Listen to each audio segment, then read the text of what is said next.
সেদিন প্রচণ্ড ঠান্ডা পড়েছিল। বাইরে ছিল হাট কাঁপানো ঠান্ডা আর প্রবল বাতাস। আমার ঘরের জানালা ঠিকমতো বন্ধ হচ্ছিল না, তাই আমার ভাগ্নে এসে বলল, মামি, আমি আজ আপনার ঘরে থাকতে চাই। তার কথা শুনে আমি তাকে আমার বিছানার এক পাশে জায়গা করে দিলাম।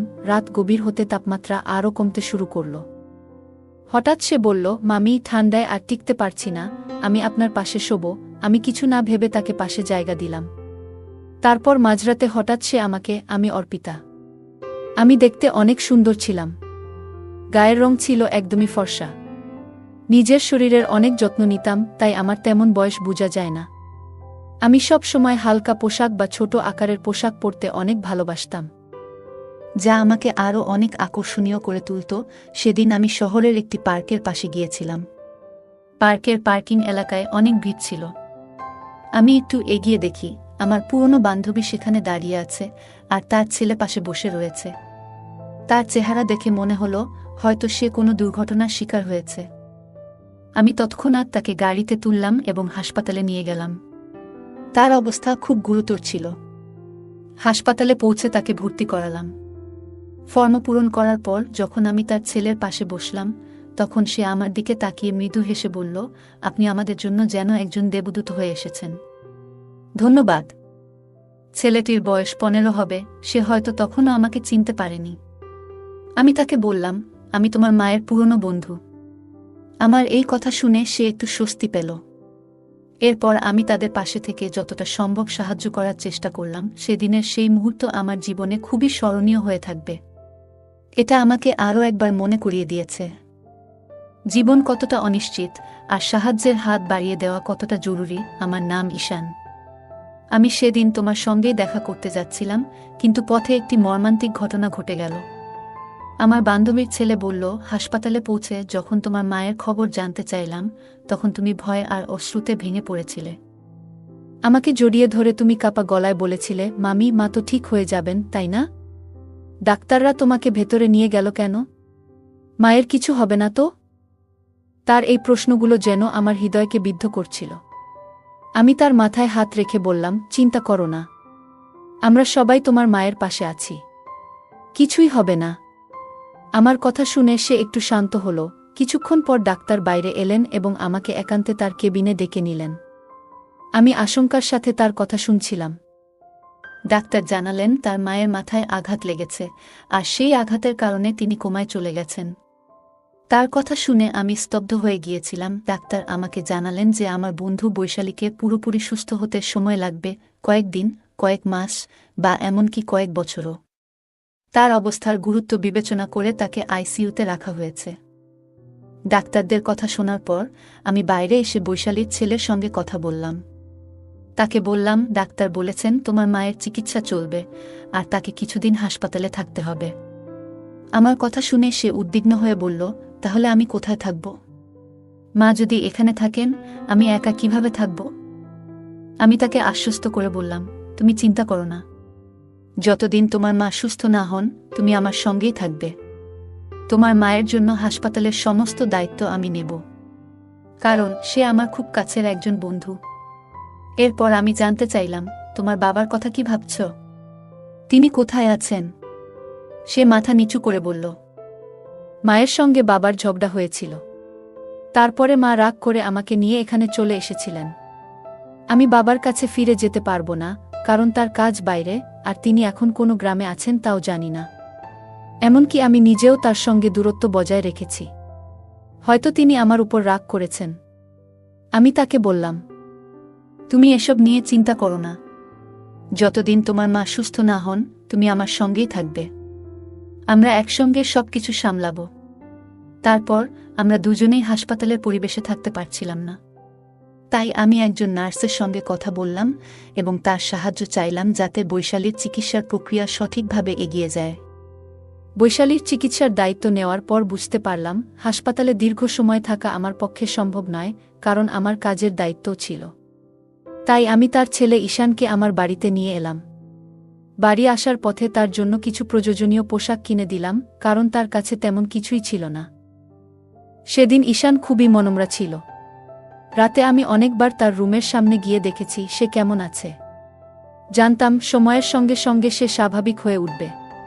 পরের কয়েকদিন আমি তাকে হাসপাতালে নিয়ে গিয়ে তার মায়ের সঙ্গে দেখা করিয়েছিলাম। এছাড়া বৈশালীর দেখভালের জন্য আমি হাসপাতালে নার্সদের সঙ্গে কথা বললাম এবং তাদের সাহায্যের জন্য অর্থ প্রদান করলাম। কারণ প্রতিদিন সেখানে যাওয়া আমার পক্ষে সম্ভব ছিল না। ধীরে ধীরে ঈশান আমার বাড়ির পরিবেশে মানিয়ে নিতে শুরু করল। তবে বাড়িতে দীর্ঘ সময় কাটাতে গিয়ে সে একটু একঘেয়েমিতে পড়ে যাচ্ছিল। আমি তাকে বললাম, ঈশান, পরের বছর তোমার কলেজ শুরু হবে। তোমার শরীরও ভালো আছে। তুমি যদি চাও তাহলে জিমে ভর্তি হতে পার। আমার পরিচিত একটি ভালো জিম আছে, সেখানে তোমার ভর্তি করিয়ে দিতে পারি। এছাড়া তুমি ডান্স ক্লাস বা মিউজিক ক্লাসেও যোগ দিতে পারো। এতে তোমার সময় ভালো কাটবে এবং একঘেয়েমি দূর হবে। প্রথমে সে দ্বিধা করলেও আমার উৎসাহে সে জিম এবং ক্লাসে যোগ দিল। ধীরে ধীরে সেখানে তার নতুন বন্ধুরা তৈরি হল এবং তার মন ভালো হতে লাগল। ঈশান এখন নিজের জন্য আরও যত্ন নেওয়া শুরু করল। জীবন নিয়ে তার দৃষ্টিভঙ্গি ধীরে ধীরে বদলে যাচ্ছিল। আমার মনে হল সে কেবল তার শৈশবের কঠিন সময়গুলো কাটিয়ে উঠছিল এবং তার সামনে একটি নতুন ভবিষ্যৎ অপেক্ষা করছিল। ঈশান ধীরে ধীরে আমার জীবনে একটি গুরুত্বপূর্ণ অংশ হয়ে উঠছিল।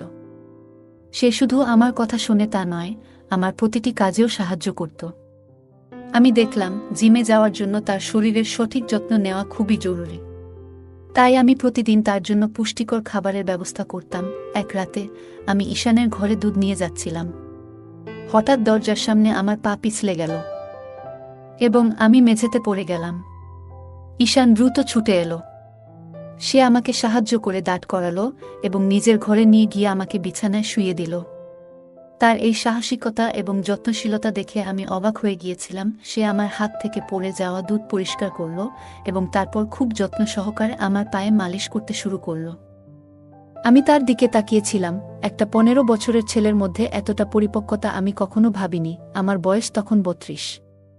জীবনে এমন একজন মানুষ আগে কখনো দেখিনি যে এতটা যত্নশীল আর দায়িত্বশীল। ঈশান তার বয়সের তুলনায় অনেক বেশি পরিণত ছিল। তার কাজ করার ধরন, তার দায়িত্ববোধ সবকিছুতেই একটা বিশেষত্ব ছিল। পায়ে মালিশ করার সময় আমি মৃদু হেসে বললাম, ঈশান, আমি তো তোকে সবসময় ছোট মনে করতাম, কিন্তু আজ তুই প্রমাণ করলি যে তুই কতটা দায়িত্ববান। তোর এই পরিণত আচরণ আমাকে সত্যিই অবাক করেছে। সেদিন আমি প্রথম বুঝলাম, মানুষের বয়স নয়, তার মন এবং কাজ করার দক্ষতাই তাকে আলাদা করে তোলে।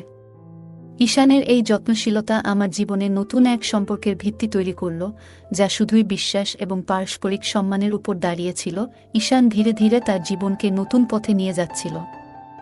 তার জিমে যাওয়া এবং নিয়মিত পুষ্টিকর খাবার গ্রহণের ফলে সে শরীরে শক্তি এবং মনে আত্মবিশ্বাস অর্জন করছিল। একদিন মজা করে আমি তাকে বললাম, ঈশান, এত শক্তি তোর কোথা থেকে আসে? তুই কি খাস যে এত তাড়াতাড়ি এত শক্তিশালী হয়ে গেছিস? সে হেসে বলল, মামি, আমি এখন আর ছোট নেই। আমি বড় হয়ে গেছি। তুমি আমাকে এবং আমার মাকে যেভাবে সাহায্য করেছেন তার জন্য আমি তোমার কাছে চিরকৃতজ্ঞ। আমি এখন তোমার জন্য কিছু করতে চাই। তার এই কথাগুলো আমাকে স্পর্শ করল। ঈশান তার কৃতজ্ঞতা প্রকাশ করার পাশাপাশি আমাকে সম্মানও জানাচ্ছিল। এরপর সে আমাকে বলল, মামি, যদি তোমার কোনো আপত্তি না থাকে, আমি রাতে তোমার ঘরে থাকতে পারি? যদি তোমার কোনো সাহায্যের প্রয়োজন হয়, আমি পাশে থাকব। ঈশান সত্যিই খুব যত্নশীল এবং সাহায্যপ্রবণ ছেলে। আমি তার প্রস্তাবে সম্মতি দিলাম। বাড়িতে আমি একাই থাকতাম, তাই আরামের জন্য হালকা পোশাক পরার অভ্যাস ছিল। ঈশান বাড়িতে থাকার সময়ও আমি আমার স্বাভাবিক অভ্যাসে কোনো পরিবর্তন আনিনি। রাতে ঈশান মৃদু স্বরে বলল, মামি, আমাদের জিম ক্লাসে অনেক মেয়ে আসে যারা স্টাইলিশ পোশাক পরে, কিন্তু আমি কখনো তাদের নিয়ে তেমন কিছু ভাবিনি, কারণ তারা তোমার থেকে তুলনামূলকভাবে কম সুন্দর মনে হয়। তুমি সত্যিই খুব সুন্দর। তোমার পরা পোশাক সব সময় তোমার ব্যক্তিত্বকে আরও আকর্ষণীয় করে তোলে। তার এই সোজাসাপটা এবং প্রশংসাসূচক কথা শুনে আমি মৃদু হেসে বললাম, তোর কথা শুনে ভালো লাগলো ঈশান। সেদিন আমি বুঝলাম, ঈশান শুধু শারীরিকভাবে নয়, মানসিকভাবেও অনেক পরিণত হয়েছে। তার এই প্রশংসা এবং কৃতজ্ঞতার অনুভূতি আমাদের সম্পর্ককে আরও গভীর ও বিশ্বাসভিত্তিক করে তুলল।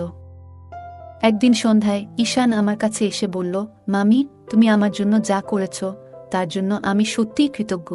আমি মৃদু হেসে তার মাথায় হাত বুলিয়ে বললাম, তুই এত প্রশংসা করিস না। এখন ঘুমিয়ে পড় সকালে তোকে ক্লাসে যেতে হবে আর আমাকে অফিসে। ঈশান মিষ্টি হেসে আমাকে জড়িয়ে ধরে বলল, ধন্যবাদ মামি। তার এই আলিঙ্গনে ছিল গভীর কৃতজ্ঞতা।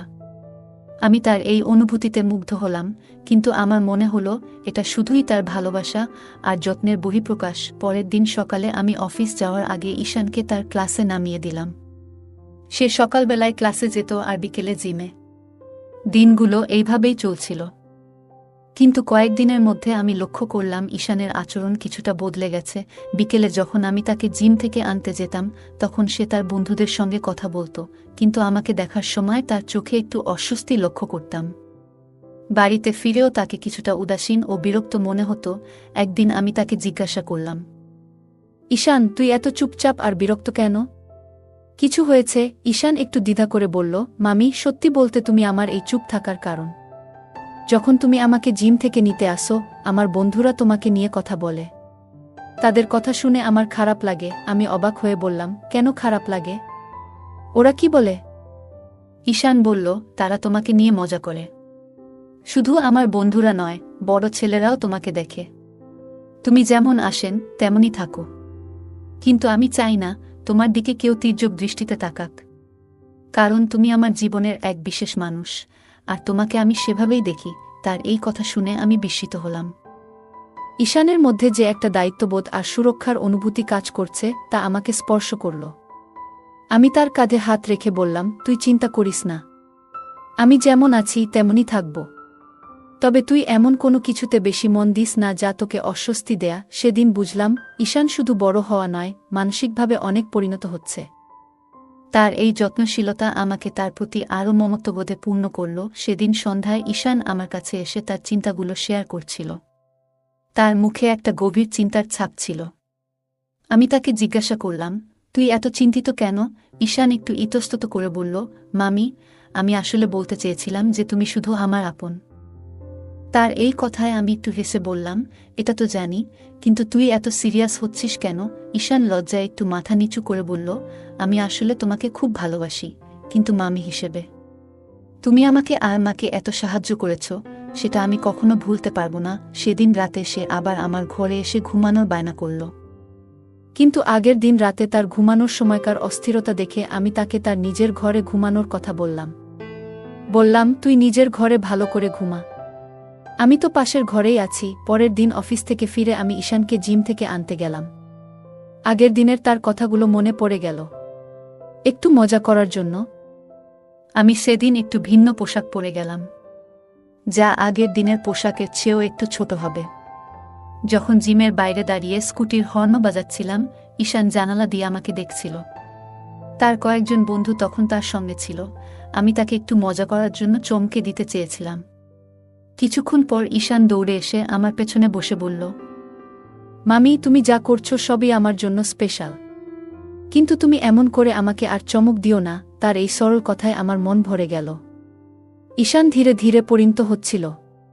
তার যত্নশীলতায় আমি প্রতিনিয়ত মুগ্ধ হচ্ছিলাম। এটাই ছিল আমাদের সম্পর্কের গভীর বন্ধন, যেখানে আমরা একে অপরের প্রতি মমতা ও ভালোবাসা দেখাতাম। আমরা তখন বাইকে ছিলাম। আমার মনে হচ্ছিল কিছু একটা অস্বাভাবিক ঘটছে, কিন্তু তেমন গুরুত্ব দেইনি। হঠাৎ সে আরও কাছে এসে আমাকে ধরে বসল। এক হাত রাখল আমার হাঁটুতে আর অন্য হাত কোমরে। আমাদের মধ্যে কোনো দূরত্বই যেন ছিল না, এতটাই ঘনিষ্ঠ হয়ে বসেছিল। সময় গড়িয়ে সন্ধ্যা নামতে শুরু করেছিল। তার এমন আচরণে আমি ভীষণ অস্বস্তি অনুভব করছিলাম। আমি গাড়ি রাস্তার পাশে থামিয়ে তাকে নামতে বললাম। সে নামার পর আমি রাগী গলায় বললাম, তুমি এটা কি করছো? তুমি কি জানো তুমি কিভাবে আমাকে স্পর্শ করছো? সে হেসে বলল, তুমি যদি আমাকে চমকে দিতে পারো, আমি কি একটু মজা করতে পারি না? আমি তো আগেই বলেছিলাম যে জিমে এমন ছোট পোশাক পরে আসো না, কিন্তু তুমি ইচ্ছে করেই আমার সামনে আরও ছোট পোশাক পরে এসেছিলে, তাই আমিও মজা করলাম।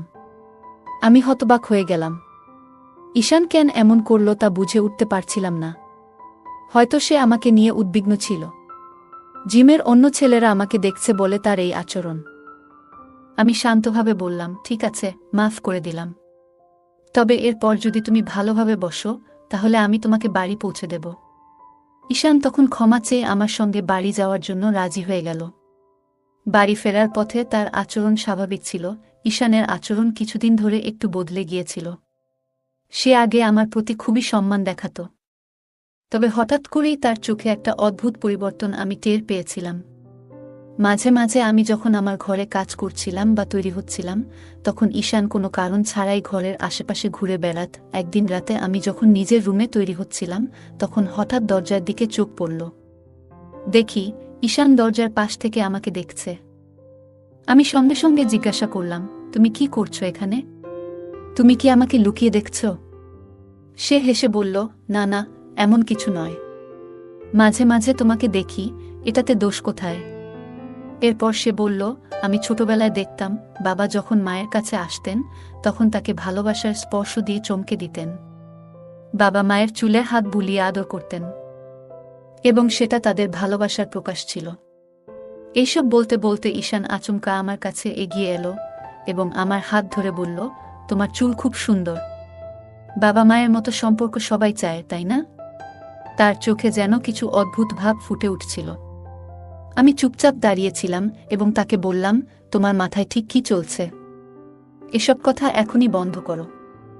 আমি একটু কড়া সুরে বলার পর ঈশান লজ্জিত মুখে সরে গেল এবং বলল, মাফ করো, আমি হয়তো ভুল করেছি। ঈশান আমার হাত ধরে বলল, মামি, তুমি জানো মা বাবার ভালোবাসা দেখে বড় হয়েছি। এখন মা এতদিন অসুস্থ থাকায় আমি সেই মুহূর্তগুলো আর দেখতে পাই না। আমি তাকে বুঝিয়ে বললাম, তোমার মা ঠিক হয়ে যাবে। সবকিছু আবার আগের মতো হয়ে উঠবে। তুমি ধৈর্য রাখো। পরের দিন রাতে ঈশান এসে বলল, মামি, আজ রাতে খুব ঠান্ডা পড়ছে। আমার ঘরের জানালা ঠিকমতো বন্ধ হচ্ছে না।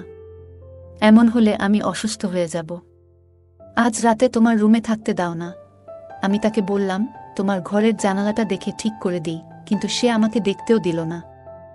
সে জোর করে বলল, আমি তোমার রুমেই ঘুমাবো। ঠান্ডায় কাঁপতে কাঁপতে সে আমার পাশে এসে শুয়ে পড়ল। আমি কিছু বলার আগেই দেখলাম সে আমার কম্বলের ভেতরে ঢুকে গেছে। কম্বলের নিচে তার হাত আমার দিকে এগিয়ে এলো। সে ফিসফিসিয়ে বলল, মামি, তুমি জানো তুমি কত সুন্দর, কিন্তু তোমার জীবনে একটাই অভাব, সেটা হলো সঙ্গ। তুমি এমন একজন মেয়ে যার জীবন একা থাকা উচিত নয়। আমি শান্তভাবে তাকে বললাম, তুমি এখন শুয়ে থাকো, আমি সবকিছু ঠিক রাখব। তবে তোমার এই চিন্তাভাবনা বন্ধ করো। ঈশান হঠাৎ করে আমার দিকে এগিয়ে এসে বলল, তোমার সৌন্দর্য আমাকে মুগ্ধ করে। আমি আর দূরে থাকতে পারছি না। আজ থেকে তোমার যত্ন নেওয়ার দায়িত্ব আমার। তার আচরণে আমি অবাক হয়ে গেলাম। সে আমার কাছে এসে ফিসফিসিয়ে কিছু বলতে চাইল, কিন্তু তার চোখে একটা অদ্ভুত দৃষ্টি ছিল। আমি সতর্ক হয়ে গেলাম। হঠাৎ বুঝতে পারলাম সে কিছু করতে চাইছে যা অস্বাভাবিক। আমি দ্রুত চিৎকার করে উঠলাম, ঈশান, তুমি কি করছো? এখান থেকে সরে যাও। আমার আওয়াজে পাশের ঘরে থাকা কুলদীপ উঠে এলো। লাইট জ্বালিয়ে সে পরিস্থিতি বুঝতে পারল। কুলদীপ ছিল ঈশানের বাবা, যার সাথে আমার গোপন সম্পর্ক ছিল। সে আমার পাশের ঘরেই আমার জন্য অপেক্ষা করছিল। কুলদীপ এগিয়ে এসে ঈশানকে বলল, তুমি এভাবে আচরণ করছো কেন? এটা কি ঠিক? ঈশান একটু থেমে বলল, আমি জানি না কেন, কিন্তু আমি নিজের আচরণ নিয়ন্ত্রণ করতে পারছি না। আমি কুলদীপের দিকে তাকিয়ে বললাম, তোমার ছেলের এই আচরণ আমার জন্য খুব অস্বস্তিকর। তুমি তার সাথে কথা বলো এবং বোঝাও যে এই ধরনের আচরণ গ্রহণযোগ্য নয়। কুলদীপ ঈশানকে নিয়ে বাইরে চলে গেল, আর আমি মনে মনে ভাবলাম, এমন পরিস্থিতি যাতে আর না হয় তার জন্য সবাইকে সতর্ক হতে হবে। ঈশান আমার দিকে তেড়ে এলো, কিন্তু তখনই কুলদীপ তাকে ধরে থামিয়ে দিল। ঈশান রাগে বলল, তোমার কথাগুলো শুনে আমি আর চুপ থাকতে পারছি না। তুমি জানো, কিছুদিন আগে আমার হাতে একটা চিঠি এসেছে। সেটা আমার মায়ের লেখা। যখন আমি সেটা পড়লাম তখন সবকিছু পরিষ্কার হলো। সে থেমে একটু গভীর নিঃশ্বাস নিয়ে বলল, গত কয়েক মাস ধরে মা বাবার মধ্যে অশান্তি চলছিল। শুরুতে আমি কিছুই বুঝতে পারছিলাম না, কিন্তু ধীরে ধীরে জানলাম বাবার জীবনে অন্য একজন নারী এসেছে। সেই কারণেই তাদের সম্পর্ক এতটা খারাপের দিকে গেছে। আমি স্তব্ধ হয়ে তার কথা শুনছিলাম। ঈশান বলল, মাকে জিজ্ঞেস করেছিলাম, কিন্তু মা কখনো বাবার সম্পর্কে খারাপ কিছু বলেনি। একদিন গার্ডেনে মা তোমার সঙ্গে কথা বলেছিল, সেটা আমি শুনেছিলাম। পরে যখন মায়ের অ্যাক্সিডেন্ট হলো, তখন হাসপাতালে থাকা অবস্থায় সেই চিঠিটার কথা জানলাম। আমি জানি তুমি সেই চিঠিটা লুকিয়ে রেখেছিলে। তার চোখে রাগ আর কষ্ট মিশেছিল। সে বলল, তোমার মতো মানুষদের কারণে মানুষ বিশ্বাস হারায়। তুমি কিভাবে অন্যের জীবনে এতটা নষ্টামি করতে পারো? তোমার মতো মানুষ কখনো কারো সত্যিকারের ভালোবাসা পেতে পারে না। আমার মা শেষ পর্যন্ত তোমার মতো একজনের কারণে এই অবস্থায় পড়েছে। আমি হতবাক হয়ে গেলাম, কিছু বলার ভাষা হারিয়ে ফেলেছিলাম। কুলদীপ তাকে শান্ত করার চেষ্টা করছিল। পুরো পরিস্থিতি এতটাই জটিল হয়ে উঠেছিল যে মনে হলো কিছু সম্পর্ক কখনো সহজে মিটমাট করা যায় না। সাম্প্রতিক সময়ে আমার মা এক ধরনের মানসিক অশান্তিতে ভুগছিল। তাকে প্রায়ই একটি ইনজেকশন নিতে দেখা যেত। আমি যখন কারণ জানতে চাইতাম, সে বলতো এটা একটা সাধারণ ক্যালসিয়াম ইনজেকশন। কিন্তু একদিন আমি ডাক্তারকে কথা বলতে শুনে বুঝতে পারি যে বিষয়টা মোটেই সাধারণ নয়। ডাক্তার জানিয়েছিলেন ইনজেকশনের কারণে তার শরীরে একাধিক সমস্যা তৈরি হয়েছে এবং এর ফলেই সে একদিন হঠাৎ করে অচেতন হয়ে পড়ে। সেখান থেকেই শুরু হয় তার আরও বড় সমস্যার পথচলা। এই ঘটনাগুলো আমাকে ভীষণ অবাক করে দেয়। তখন ঈশান বলে উঠল, আমার মা এতদিন ধরে যে সমস্যার মধ্যে দিয়ে যাচ্ছিলেন তার মূল কারণ তুমি তাকে এমন এক ভুল পথে নিয়ে গেছ যেখান থেকে সে আর ফিরে আসতে পারেনি। এই হাই ডোজ ইনজেকশনই তাকে শেষ পর্যন্ত কোমায় পাঠিয়েছে। আমি চুপচাপ দাঁড়িয়েছিলাম। সত্যি বলতে আমার ভিতর এক ধরনের অপরাধবোধ ছিল। ঈশান আরও বলল, আমি মায়ের ব্যাগ থেকে সেই ইনজেকশন পেয়েছি। মা শুধু ভুক্তভোগী, তার নিজের কোনো দোষ ছিল না। কিন্তু তোমার ভুলের শাস্তি আজ সে পেয়েছে। এখন সময় এসেছে তুমি নিজেও সেই শাস্তি পাও। তার এই কথাগুলো আমাকে স্তব্ধ করে দিল। আমি বুঝতে পারছিলাম না কি বলবো। আমার মুখ থেকে শব্দ বের হচ্ছিল না। সত্যি বলতে আমিও অনেক বড় ভুল করেছি। তবে এই ভুলের জন্য আমি একা দায়ী নই। কুলদীপও সমানভাবে জড়িত। আমি কুলদীপের প্রতি পাগলের মতো আসক্ত ছিলাম। যদিও জানতাম সে বিবাহিত, তবুও তাকে ছেড়ে যেতে পারিনি। আমাদের সম্পর্কের জটিলতা বাড়তেই থাকে। একসময় আমি ঈশানকে তার মায়ের অভাব পূরণের প্রতিশ্রুতি দিয়েছিলাম এবং কুলদীপও তার স্ত্রী থেকে দূরে থাকার সিদ্ধান্ত নিয়েছিল। কিন্তু বিধাতা যেন আমাদের জীবনে অন্য কিছু লিখেছিলেন। একদিন কুলদীপ আমার দেওয়া আংটিটা ফিরিয়ে দিয়ে বলল, আজ থেকে আমি আমার স্ত্রী এবং ছেলের কাছে ফিরে যাব। আমি তাদের অনেক কষ্ট দিয়েছি, এবার তাদের জন্য কিছু করব। আমাদের সম্পর্ক এখানেই শেষ। আমি কুলদীপের কথা শুনে বোবা হয়ে গিয়েছিলাম। আমাদের জীবনে ঘটে যাওয়া ঘটনাগুলো যেন একটি শিক্ষার মতো ছিল। কিছু সম্পর্ক কখনো মেরামত করা যায় না। কুলদীপ বলল, আমি আর আমার ছেলেকে কোনো দুঃখ দিতে চাই না। যদি আবার তাদের কষ্ট দিই তবে ঈশ্বর আমাকে ক্ষমা করবেন না। আমার স্ত্রী আমাকে এমন এক অপরাধী বানিয়েছে যার বোঝা আর আমি বহন করতে পারছি না। তুমি দয়া করে আমার জীবন থেকে সরে যাও। আর কখনো কোনো বিবাহিত মানুষের সঙ্গে সম্পর্ক গড়ে তুলো না। সেদিন কুলদীপ আমাকে ছেড়ে চলে গেল। আমি আবার একা হয়ে পড়লাম। আমার এই একাকিত্বের পেছনে ছিল আমার নিজের স্বার্থপরতা আর মিথ্যা অহংকার। আমি এতটাই কুলদীপের প্রেমে অন্ধ হয়ে গিয়েছিলাম যে কখনো ভাবিনি তার স্ত্রী আর সন্তান আছে। আমি যদি কুলদীপের জীবনে প্রবেশ করি তবে তার পরিবারের কি হবে, এই কথাগুলো আগে ভাবলে হয়তো আজ আমাকে এই অনুশোচনার ভার বইতে হতো না। কুলদীপ তার পরিবারের কাছে ফিরে গেল, কিন্তু আমার হৃদয় থেকে তাকে সরানো সম্ভব হল না।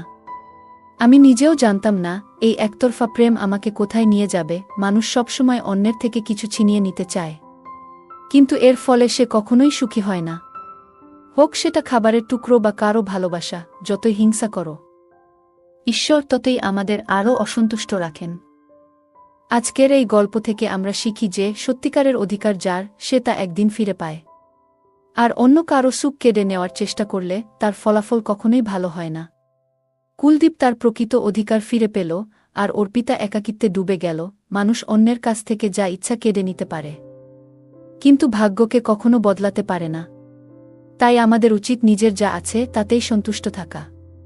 অন্যের সুখ দেখে ঈর্ষা না করে নিজের জীবনে ইতিবাচক চিন্তা রাখা। বন্ধুরা, এই গল্পটি কেমন লাগলো? যদি ভালো লেগে থাকে তাহলে ভিডিওটি লাইক করুন এবং আমাদের চ্যানেলটি সাবস্ক্রাইব করুন। সাথেই থাকুন নতুন গল্পের জন্য। আর নোটিফিকেশন পেতে বেল আইকনটি চাপুন। ধন্যবাদ।